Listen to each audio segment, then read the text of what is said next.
Yo, what's up? Welcome back to another episode of the Sauce. Continuing on with this heater of a week. Just hit the Houston game. I swept it. I had Houston money line, Cleveland team total under. I know that this heater's going to end soon, but wow, this is awesome while it lasts. The Chiefs game is at halftime, by the way. It's 16-7. So Chiefs minus 4.5 is looking all right. We'll see. Plenty of time left in that, though. Anyway, in this one, Rams on the road in Detroit. This line is now down to an even 3. The line's laying 3 points at home, and the total sitting at 51.5. Let's go. Welcome to the Sauce. The Sauce.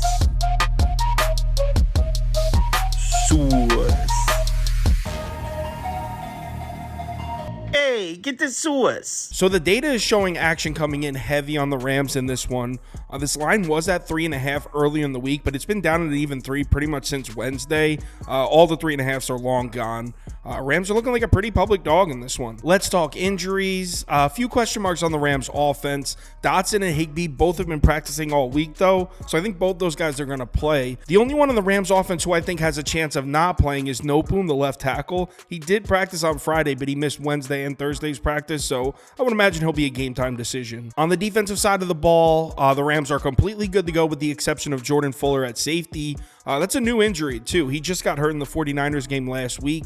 He's listed as questionable, but he hasn't practiced at all this week, so I think there's a good chance he misses this one. On the Lions side, offensively, they're missing wide receiver for Khalif Raymond. Pretty sure he returns kicks for them also. He's been ruled out. Sam Laporta also listed as questionable, but he participated in a full practice without limitation on Friday, so I assume that means he's going to play. On the defensive side for Detroit, still missing pieces, but nothing new. In fact, they got CJ Gardner-Johnson back at safety. I think he came back last week, actually. He's missed most of this season. James Houston is close to returning. He is practicing, but he's been ruled out for this one, so he's not returning this week. That's another guy who's been out since, I think, week 3. Kaminsky on the defensive line is listed as questionable, but he's been practicing all week, so I think he's going to play. So let's match these two teams up on the field, and we'll start with the Rams offense. Obviously, the Rams passing game, one of the better passing attacks in the NFL. On the season, they're 9th in DVOA, 9th in yards per pass attempt, and 16th in passer rating. Those do include the games where Stafford was out, though. The most important numbers to look at for this Rams offense are the 6 games since the bye week, since Kyren Williams and Matt Stafford returned from injury. Wow. So the passing attack's been elite, 4th in EPA per play, 5th in EPA per dropback, 5th in success rate per dropback, tied for 3rd in passer rating. And that is a nightmare matchup for a Lions defense that's been struggling against the pass for 2-3 months now. They actually started off the season strong too, which is crazy. In weeks 1 through 6, they were 7th in EPA per play, 9th in EPA per dropback, and 12th in success rate per dropback. So the Lions were defending the pass pretty well to start the season, but from week 7 on, just wow. 27th, 30th, 28th. The Lions have been one of the worst pass defenses in the NFL for 3 months now. Now, like I said before, CJ Gardner-Johnson is back at safety for the Lions, and he's been out since week 3. So obviously that's huge, but with such a little amount of playing time this season, and he wasn't even on this team last year, so he doesn't have a ton of experience with Detroit. I don't know how much he moves the needle for me. The Lions' best weapon against the pass is the pass rush. They're actually 1st in pressure rate, 2nd in QB hurry rate, 2nd in QB hit rate. But the thing is, they don't get the quarterback to the ground, and I'll never understand how these numbers work. They're just 22nd in sack rate. So they're generating pressure. They're just not finishing the play. And that's actually terrible because Matt Stafford, during this hot streak, weeks 12 through 17, amongst 43 qualified quarterbacks, he's one of the best in the NFL when pressured. He's 1st in passer rating, 7th in turnover-worthy play rate, 9th in big-time throw percentage. And the crazy part about this new-look Rams offense is it's not even centered around the pass anymore. I mean, you think of the Rams offense, you think of Stafford, Cooper Kupp, Puka Nacua, but actually, McVay wants to run the ball, and with Kyren Williams healthy, it's been one of the best rushing attacks in the NFL. On the season, they're 6th in DVOA, 5th in adjusted line yards, and 12th in yards per carry, and that's with Kyren Williams missing a big chunk. Since Kyren Williams has returned from injury, the Rams have played 6 games. They're 3rd in EPA per rush over that span, averaging over 151 rush yards per game on over 5 yards per carry. So we have to ask the question, are the Lions going to be able to stop Kyren Williams in that run game?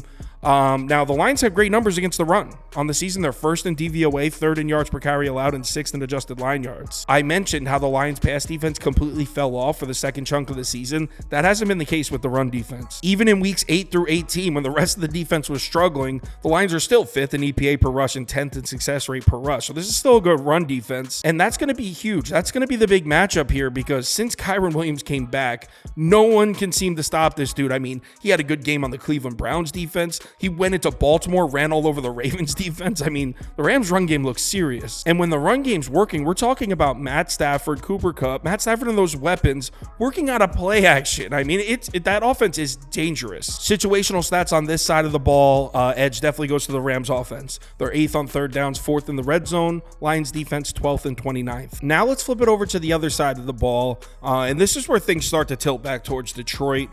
So the Rams' numbers against the pass, pretty average, I guess, slightly below average, are 21st in DVOA, 18th in EPA per dropback, 12th in opponent passer rating, 13th in yards per pass attempt allowed. I do have a positive angle for the Rams' pass defense, though. According to PFF, this is a top 10 defense in zone coverage frequency. Jared Goff, much better numbers against man. You can see against man coverage, 103.4 passer rating, over 7 yards per attempt, 6.6 touchdown rate. Against zone, the numbers aren't bad. They're just slightly lower than that. But after that, pretty much all the angles point towards the Lions offense here.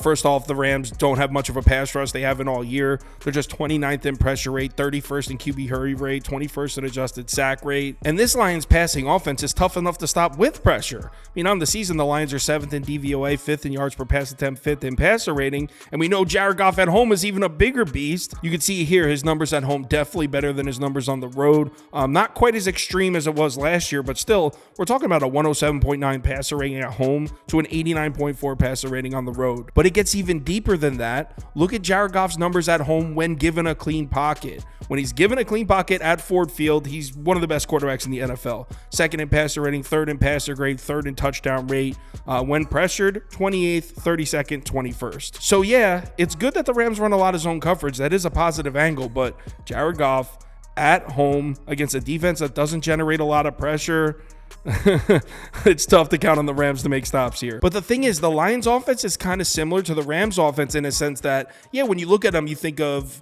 Jared Goff, Amon-Ra St. Brown. But in reality, this is a unit that wants to run the ball this year. So let's take a look at the Rams' defensive numbers against the run. 20th in DVOA, 21st in adjusted line yards, 17th in yards per carry. So slightly below average. And if you look at the last 10 games of the Rams season, a little bit of a trend forming here. The Rams' last 5 games at home at SoFi, they're allowing just 71 rush yards per game, 3.23 yards per carry.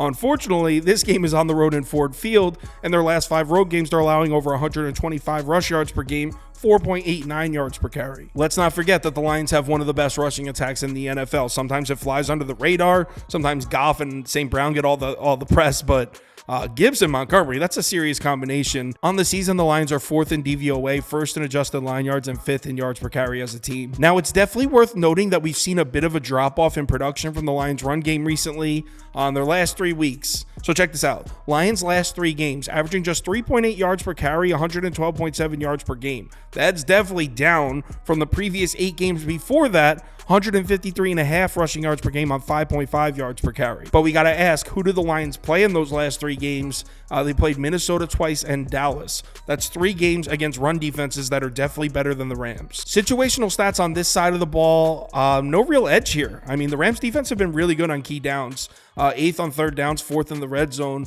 Lions offense 11th and 3rd. So it's kind of a wash. Got an underdog pick 'em for this one. It's a 3 pick, so it pays out 6 times. Going with Matt Stafford higher than 276.5 pass yards. Kyren Williams higher than 17.5 receiving yards. I'm thinking the Rams want to get him going, and the Lions have a great run defense, so I think they'll find a way to get him the ball out in the flats.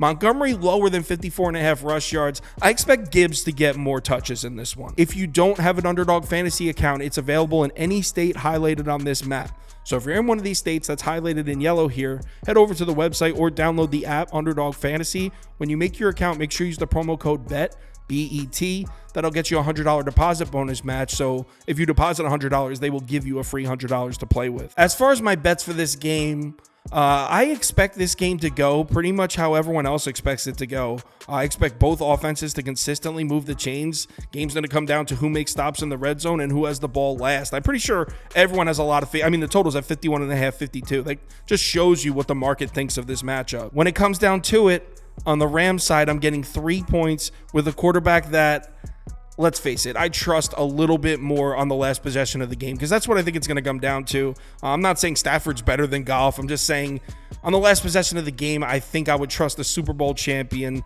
over Jared Goff. So I'm taking the Rams +3. I'm also leaning towards the over, but the reason I haven't pulled the trigger on that, I could see a lot of field goals. I could see defenses stepping up in the red zone here. So not to mention I expect a lot of running. Running eats the clock. So not crazy about the over. That's the way I would lean, but I think I'm just going to go big on Rams +3. I know it's a public dog. Don't care. Rams +3. If you want my top bets for all sports, the parlay of the day, or you want to get in on the Discord, head over to KyleKirms.com. The information's right there on the homepage. NFL Wildcard weekend continues. It's been a hell of a week for us, man. Hopefully this positivity keeps rolling. We are killing it. It can't last forever, but it's awesome while it's lasting. Remember to bet responsibly this weekend, and I will talk to you in the Discord.